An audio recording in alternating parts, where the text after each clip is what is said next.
Hi, I'm Vidushi and you are watching Daily News Simplified, an answer to what, why, and how of newspaper analysis from the UPSC perspective.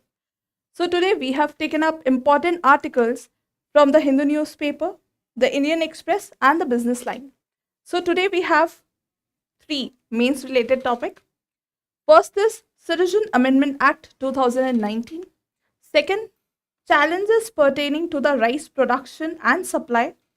And third, it's about judges and politics. And today we have five pre-related topics. First is about Agni 5. Second is about peanuts natural defense. Third question will be based on integrated ombudsman scheme. And fourth about Bhojshala complex. And the last is about Paniya. Okay. So now before starting our discussion, there's a request. If you like our initiative, please do like, share, and subscribe our channel. Thank you. So now let's start our discussion. So our first discussion is based on these news articles which appeared on the Hindu, the Indian Express. And context of this news is that recently Union Home Ministry notified Citizen Amendment Rules 2024, and that will enable the implementation of Citizen Amendment Act, which was passed by Parliament in year 2019. Now the question is that why we have taken this topic? Because as you can see here, amendments, significant provisions and basic structure mentioned in your GS paper 2 syllabus. Also, UPSC has been asking question based on constitutional amendments. Like there was a question on 101st constitutional amendment which came in year 2023. There was a question related to basic structure and amending power which came in year 2019. This topic is also important from the prelims perspective as there was a question based on citizenship came in year 2021. Okay. So now let's start our discussion. So to know about Citizen Amendment Act, first you know about the background of this act. So in India, one can acquire citizenship under Citizenship Act 1955. And in this, there are 6 methods from which one can acquire Indian citizenship. First is like by birth. This is for the person who is born in India. Then descent. This is for one who is born outside India to an Indian parents.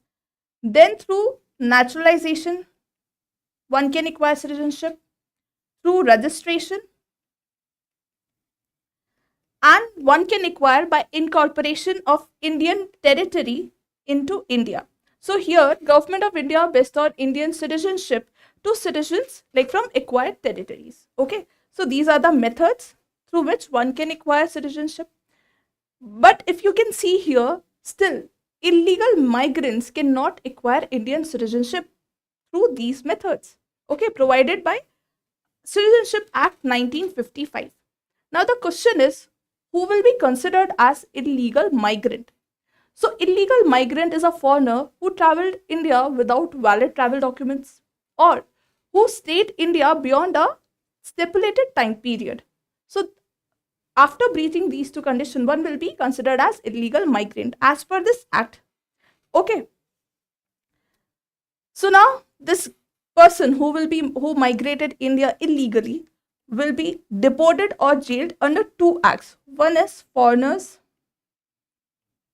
Act 1946. Another one is Passport Entry into India Act 1920. So these are the 2 acts through which one illegal immigrant can be jailed or can be deported. Okay. Now in year 2014 and 15 and 16, government exempted certain categories from being jailed or from being deported. Who will be included in these categories? Hindus, Christians, Parsis, Jains, Buddhists. Okay. And Sikhs. So 6 category. So these people who comes under these categories will be exempted from being deported or jailed. Now, still you can see here that, okay, illegal migrant who is belonging to these categories can stay in India, but still they cannot acquire Indian citizenship. So to rectify this problem, government came with Citizen Amendment Bill 2016 to give citizenship to these categories. Okay. Now, in this discussion, this act entailed many provisions, but we have taken the most controversial one or the most argued provision of this Citizen Amendment Bill 2016. Okay. So, according to this Act 2019, the Act seeks to grant Indian citizens to persons belonging to, as I told you, Hindu, Sikh, Buddhist, Jain, Parsis, and Christian communities who have migrated to India after facing persecution on grounds of religion in Pakistan, Afghanistan, and Bangladesh. So these category of people should be from Pakistan, Bangladesh, and Afghanistan, okay, who entered India or before 31st December 2014. Okay. Now details we have given in the PDF, but we will take up the challenges associated with this provision, that is to give citizenship to religious minority from these three countries, that is Pakistan, Bangladesh, and Afghanistan. So the first argument, critics highlighted that it is violative of our fundamental rights because granting citizenship is against on the basis of religion is against fundamental, that is Article 14, equality before law and equal protection of laws. Because here critics argue that you are discriminating illegal migrants on the basis of religion, which will violate Article 14, that is right to equality. So that is violative of Article of Fundamental Rights. Another thing which critics argued that it is targeting one community. Now, if you see CAA in connection with NRC, that is National Register of Citizen. Now, what is National Register of Citizen? It is to determine the illegal migrants in Assam. Now, if you see these two in combination, then who will left out? Muslims will left out, according to critics.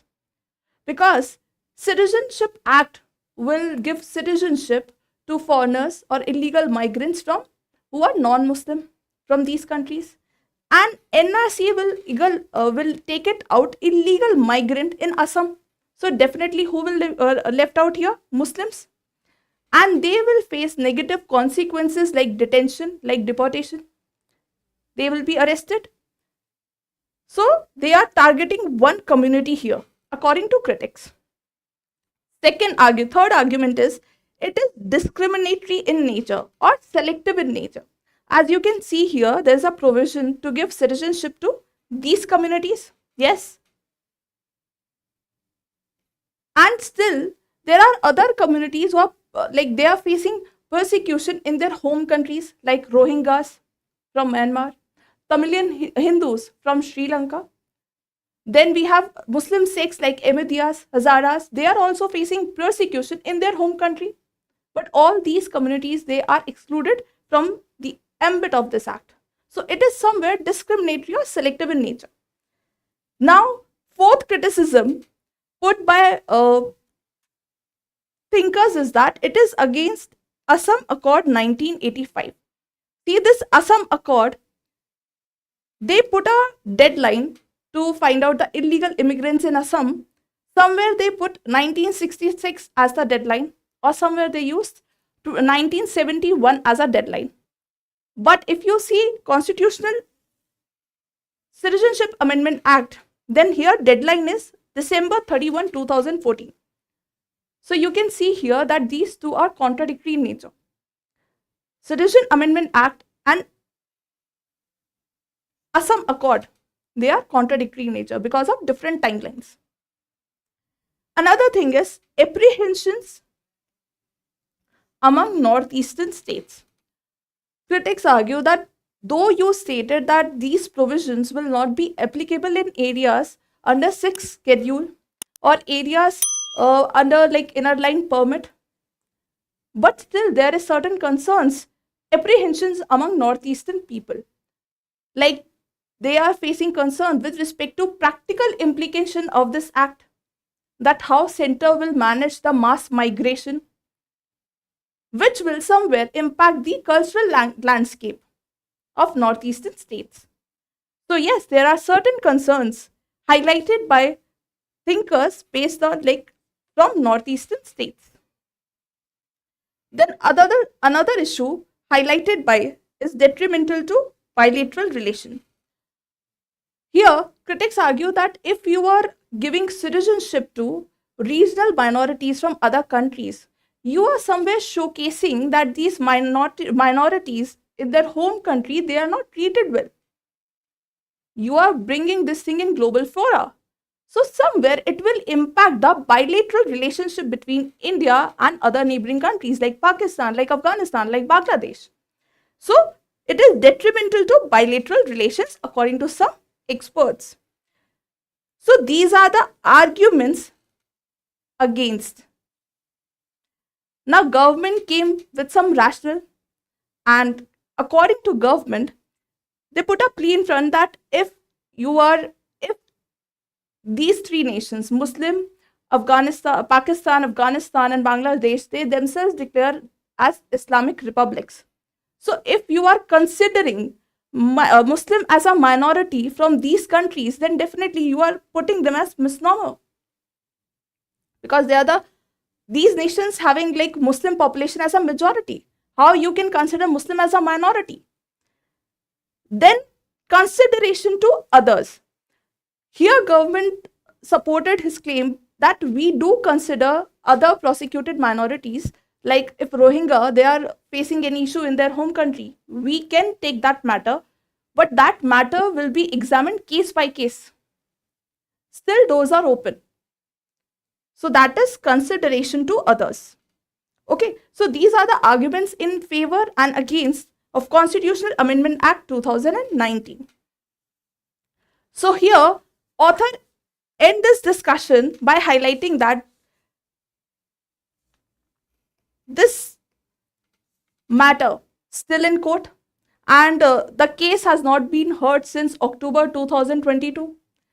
So one plea is in support that this act will be nullified because it is against fundamental right and basic structure.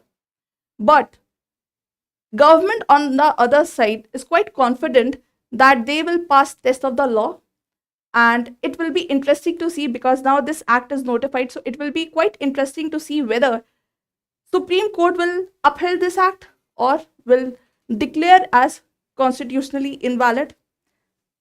So this is all about Citizen Amendment Act 2019. Now let's come to our second discussion, which is based on this article that appeared on page number 7 in the business line. Now context is that production of rice or supply of rice is not going well in global market, especially in India, and high prices threatening food security and inflation. So this article is about why it is happening, and it also suggested some way forward for the government. Now the question is that why we have taken, because as you can see here, major crops and cropping pattern is mentioned in your GS paper 3 syllabus. Also, it is related to food security, which is another important theme from the same paper. Also, there was a question based on rice, which came in year 2022. So this topic is important from mains as well as for prelims perspective, because there was a question on Pradhan Mantri Fasal Bima Yojana in mains. Okay. So let's see the key takeaways of this article. So here author highlighted certain challenges with respect to rice production, rice supply.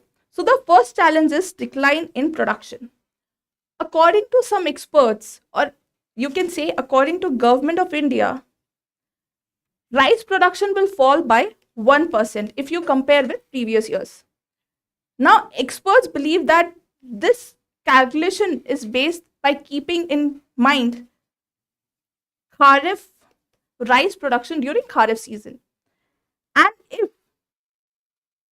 you consider rice production during Zaid season, which will go down because of water scarcity, then by accounting these two, the production will fall by 10 million tons,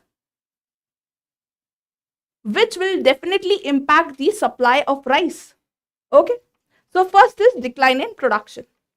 Second is the reservoir and rainfall conundrum. As just now we have seen issue of water scarcity. So if you see Zaid rice production during Zaid season, it is majorly done by South Indian states, and their irrigation pattern is mostly dependent on reservoir irrigation pattern. And according to experts, reservoir, their capacity is currently 41% of the total capacity. That is less than half of the total capacity.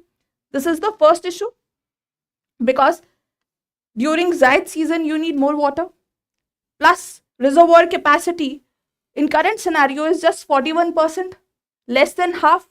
Plus, according to expert, this year there will be less rainfall. So combination of these two, according to experts, that condition will not going to improve anytime soon, and it will impact the production of rice altogether. Got it? So second challenge is with respect to reservoir and rainfall conundrum. Now the third issue is Food Corporation of India's procurement puzzle. According to government, recently, according to FCI, FCI has procured only 40% of the rice produced during Kharif season. 40% only. And because of this, there is tight supply. Definitely there will be tight supply because FCI procured only 40%. And because of tight supply, price of rice went up. And to curb this, government bought subsidized rice concept, that is Bharat Rice. Still, after doing all these things, government failed to curb high price of rice significantly. So this is third issue. That is limited capacity or food procurement of India's procurement puzzle. Okay. Another challenge is global dynamics and export constraints. See, large producers like Vietnam, Thailand, they are facing certain issues. So definitely they will not put out much of rice in the global market. So you can see here, supply is less, but demand is there. Now you come to Indian context. In India, government put a limitation or put a restriction on rice export. Okay. And government can control, like still government can control that rice export to some extent only. Now in India, if for exporters in India, this is an opportunity because demand is there, supply is less, so definitely they can earn more profit here. So what they will do? They will shift rice. They will export more rice and it will be a challenge in local market. Got it? So for exporter, it is a good sign because they can earn more profit here. But somewhere it will impact local market or local supply chain. So these are the different issues highlighted by author in this article. Issues pertaining to production, issues pertaining to reservoir and rainfall conundrum, issues related to procurement, issues related to global dynamics. So author in this article came out with certain suggestions for the government. Like just now, we have seen that South Indian states, they will be facing issue because the current reservoir capacity is just 41%.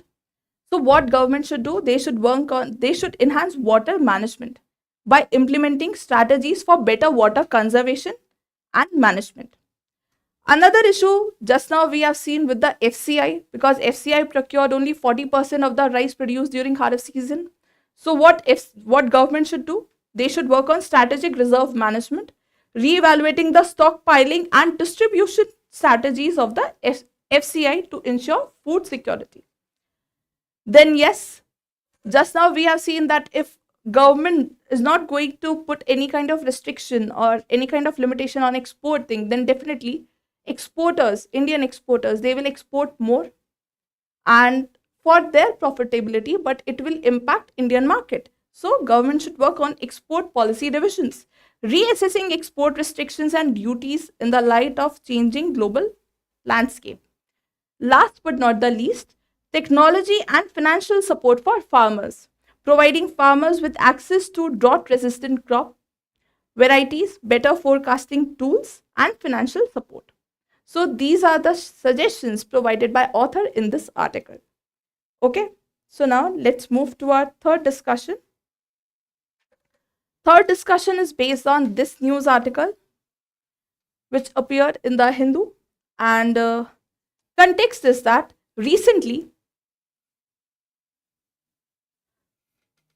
Justice Abhijit Gangopadhyay resigned as judge of Calcutta High Court and he joined BJP to actively participate in politics. Now, here, Justice Abhijit claimed that he was approached by BJP and he also approached BJP during his tenure. So, author of this article highlighted that resignation of Justice Gangopadhyay will become irrelevant now because you were actively participating in things which you should not by holding constitutional position. So now your resignation is of no use because you were indulged in activities which one should not while holding any constitutional position. So this is this claim provided by the author. Now the question is that why we have taken, because as you can see here, structure, organization and functioning of the judiciary and executive is important theme under GS paper 2. So here author highlighted different views about judges joining politics. So we'll see those views one by one. Before that, let's see the constitutional position of judges in this context. So according to paragraph 8 of the third schedule, Constitution mandates a judge designate to swear to perform duties without fear or favor, affection or ill will.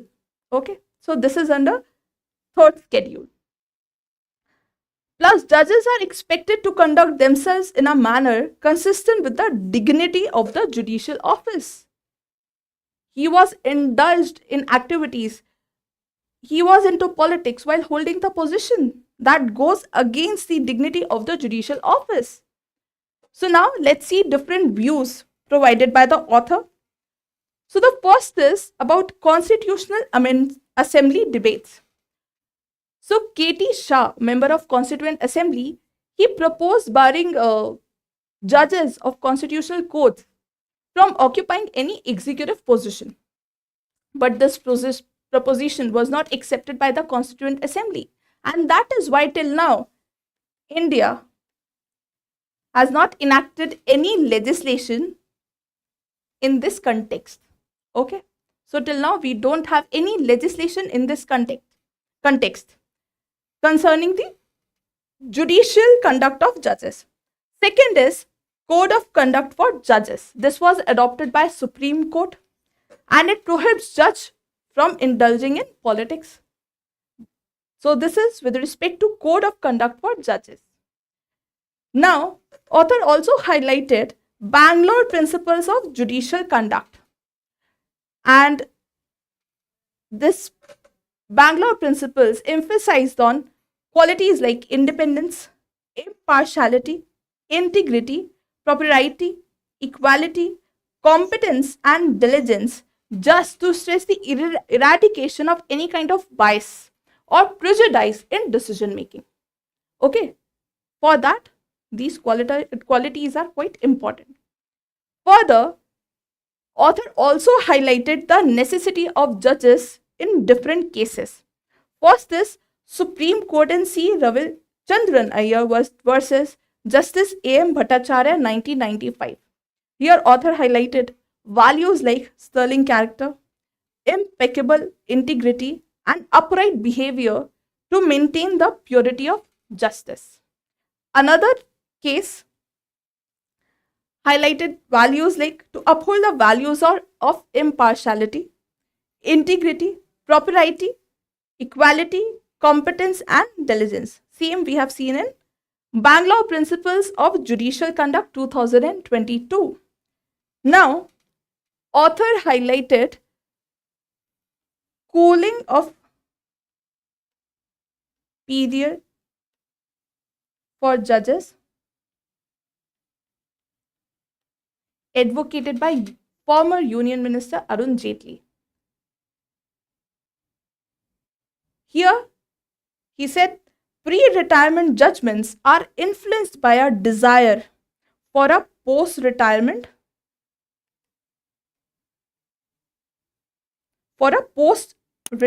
job. So basically, it aims to mitigate the biases in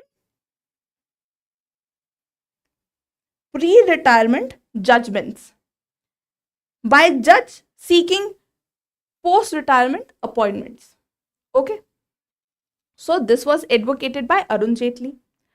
Further, author highlighted the concern put front by Arun Jaitley that any post-retirement job to those who adorn constitutional position is always seen as a reward of favoritism.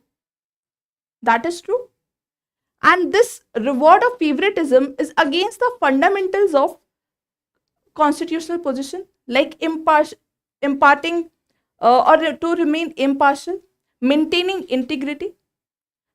So this is the concern highlighted by author and correctly said by former Union Minister Arun Jaitley that any post-retirement job to those who adorn constitutional position is always seen as a reward of favoritism.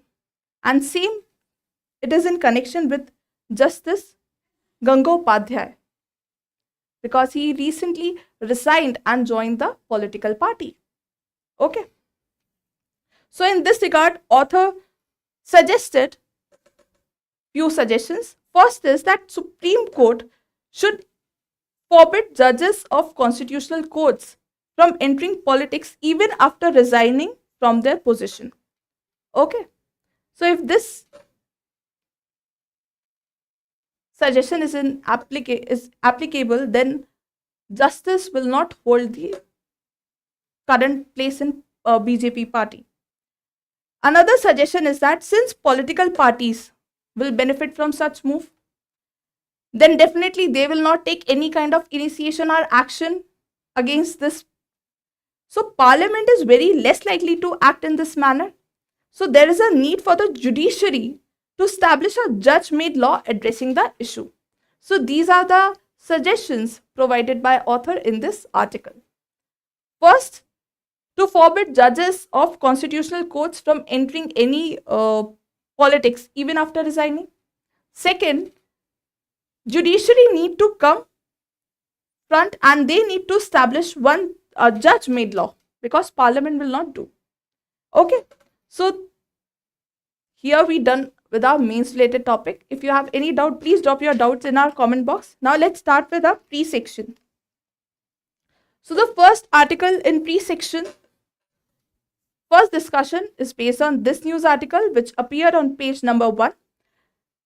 Context is that recently India successfully tested Agni 5 with MIRV technology successfully. Now what is MIRV? MIRV.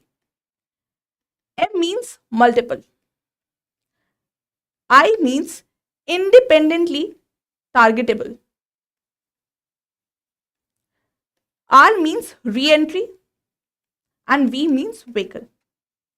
So this Agni 5 is with MIRV technology.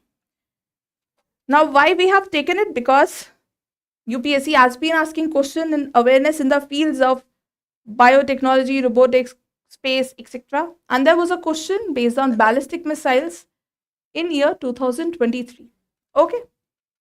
And there was a statement regarding Agni 5 also. So this makes this theme quite important. So now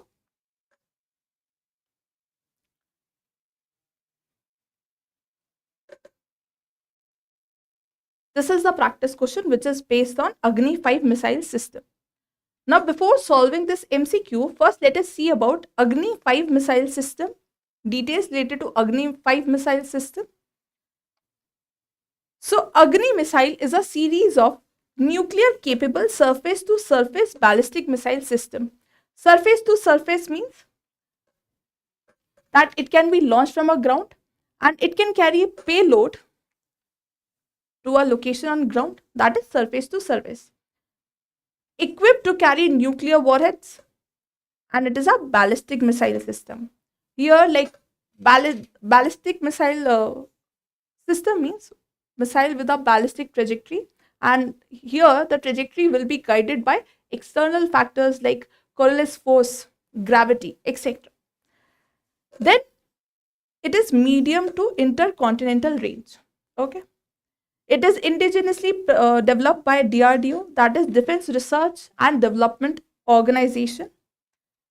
Here are different series: Agni 1, Agni 2, Agni 3, Agni 4 and Agni 5. Our discussion is based on this one with a range more than 5,000 km. Agni 6 is under development, having range more than 7,000 km. It is propelled by solid rocket propellant system. Solid rocket propellant system, it's a mix of fuel and oxidizers together in a solid form. That is solid rocket propellant system. Another key feature is that it ensures pinpoint precision targeting. Okay, this is about Agni missile series. Now let's see important facts with respect to Agni 5. So Agni 5, as you can see here, is a ballistic missile and powered by a 3-stage rocket powered missile. As you can see here, 3 stages: stage 1, stage 2 and stage 3. And each of its stages has its own solid fuel. And that is why it is a 3-stage solid rocket powered missile system capable of delivering 1.5 ton nuclear warhead. Its range, as I told you, it can travel more than 5,000 km. That means it can potentially enter the intercontinental range as well. Okay. Now, this missile has been integrated with MIRV technology. Now, what is MIRV technology? You can see here in normal missile system, in traditional missile system, this is single missile delivery system and it can carry only single warhead. Yes. But in comparison, MIRV missile system, here missile system can carry multiple warheads and these multiple warheads can hit different targets, as you can see in this image. So single delivery system, and we can carry multiple warheads and these multiple warheads can hit different targets. And this technology, India is the 6th nation now. This technology is with United Kingdom, France, China, Russia and United States, and now India. Apart from this, another key feature is that these missiles have the ability to penetrate defense system. See, what is defense system? It is a network of technologies that can intercept, that can detect incoming missiles. Yes, that is missile defense system. Now, if we are using MIRV, then what we are doing? We are loading it with multiple nuclear warheads, targeting different location, different targets. So it is very difficult for missile defense system to detect or to place or to curb the incoming missiles. That is why these missiles have the ability to penetrate missile defense system.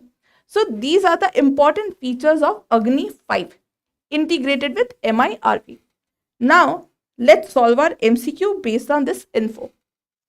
So the first statement is the missile is nuclear capable surface to surface ballistic missile. True.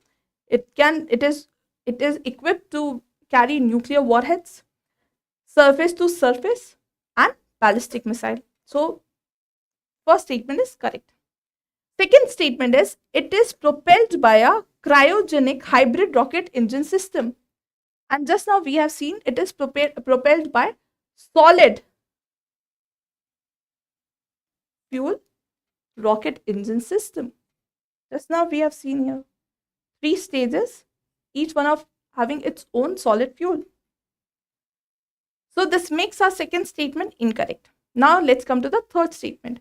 It has the ability to penetrate missile defense system. Yes, because of MIRV technology. Yes. Then last statement is it strictly carries a single warhead to hit the intended target. This statement is incorrect because this is true with the traditional missile. With Agni 5, we have MIRV technology to carry multiple warheads. Okay. So here, 2 statements are correct. So our answer is only 2. Now, let's come to our next practice question based on this news article, which came on page number 10. Context is that ICRI said they have discovered an unknown defense mechanism in peanuts that helps in fighting fungal infection. That we'll see in our discussion. That is alpha toxin free crop. Why we have taken? Because UPSC has been asking question based on recent developments in science and technology. Plus, there was a question which is related to diseases which came in year 2015. That is about swine flu. So here we have taken our practice question based on aflatoxin. Before that, we should see what do you mean by aflatoxin. So as you can see here, image, 2 images are there, peanuts and corn. So peanuts get infected by a type of fungal mold known as aspergillus. Okay. And these aspergillus, they produces toxins like alpha toxin, which is toxic in nature. And they are the reason behind like causing cancer, damaging liver, impacting height of children as well as animals. Reason behind weakening immune system. So as you can see here, peas and corns, so molds are there, fungal molds are there, aspergillus, and they produce toxins like alpha toxins, which can cause cancer. Okay. Now let's solve this question. Alpha toxin contamination that infects food crops such as cereals, oil seeds, and nuts is caused due to, now you can answer. Drop your answer in our comment box. Also, another important info is that these molds, they grow on various food crops such as peas, corns, tree nuts, etc. Places that are warm and wet. Okay. Food crops that are warm and wet. So this is all about alpha toxin contamination. And drop your answer in our comment box about this practice question. Now let's come to our third question, which is based on this news article which appeared on page number 9 in the business line. And this article context is that recently RBI merged 3 ombudsman scheme because complaints received by RBI ombudsman and CRPC, there was a jump of 68.24%. So RBI decided to merge 3 schemes. And why we have taken it? Because in issues relating to planning, mobilization of resources, growth and development is important theme under GS paper 3. Also, there was a question based on credit rating agencies in year 2022. So let's solve our practice question, which is based on RBI's integrated ombudsman scheme. Now, as you can see here, RBI merged the 3 ombudsman scheme: banking ombudsman scheme for non-banking financial companies, and ombudsman scheme for digital transactions. So these 3 schemes merged into one to ease process of redressal of grievances. So now let's come to the practice question. It has merged 3 schemes: banking ombudsman scheme for non-banking financial companies, and for digital transactions. Now with this info, our first statement is correct. Yes. Second is RBI to appoint ombudsman and deputy with a tenure of 3 years. Again, this info is correct. As you can see here, RBI to appoint ombudsman and deputy with a tenure of 3 years. Third statement is the ombudsman shall have the power to provide a compensation of up to 20 lakhs. Again, this information is correct. He will have the power to provide a compensation of 20 lakhs, and these are the key features of merged, that is integrated ombudsman scheme. So with this, our answer is C, all three correct. Now let's come to our last question, which is based on this news article, that is appeared on page number 14 in the Hindu newspaper. Context is that recently Madhya Pradesh High Court directed ASI to conduct scientific survey of Bhojshala complex, that is Bhojshala temple and Kamal Mola mosque complex. Okay. Now why we have taken? Because as you can see, Indian culture, salient aspects of art forms, architecture from ancient to modern time is important theme under GS paper 1.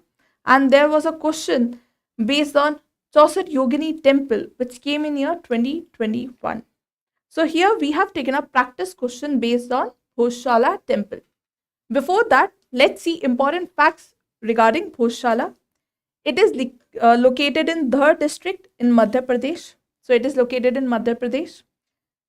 Built by Raja Bhoj of Parmar dynasty. Okay. This is an important fact.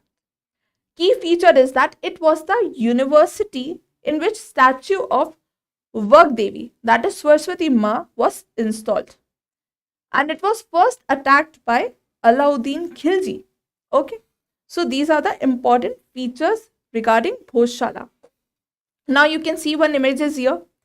So open courtyard, there is a veranda decorated with the pillars. You can see different pillars are there. And a prayer hall is located behind it in the west. Now let's come and solve practice question. The first statement is, here you need to identify the correct statements. So the first statement is, it was a university where the statue of Vagdevi was installed. This information is correct. So our first statement is correct. Vagdevi, Ma Saraswati. Okay.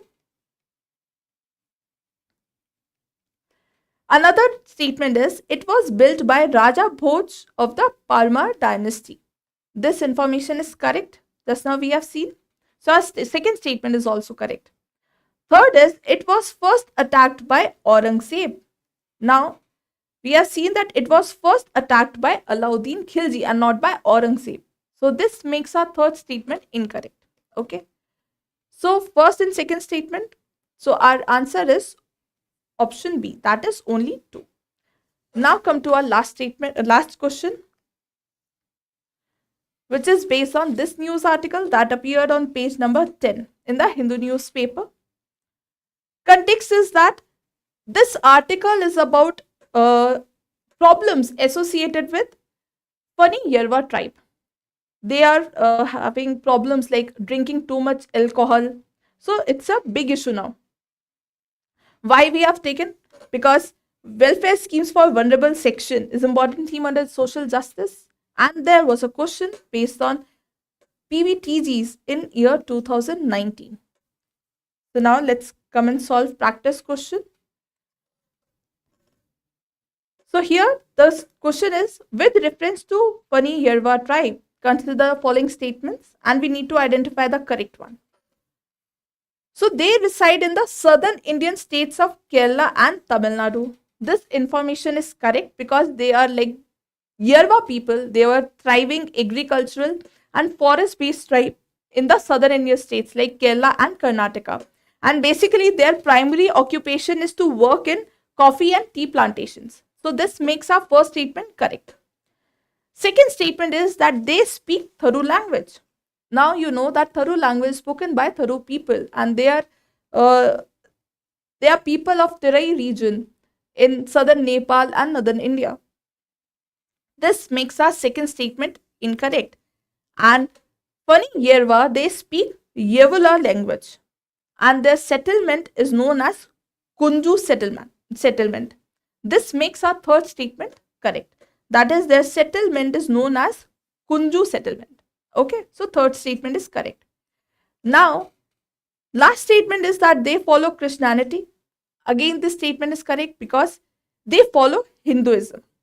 Okay, so this makes our fourth statement incorrect. So our answer is only 2. That is option B. And that's all for today. If you have any doubt, please drop your doubt in our comment box. That's all. Stay tuned for more such updates. Thank you.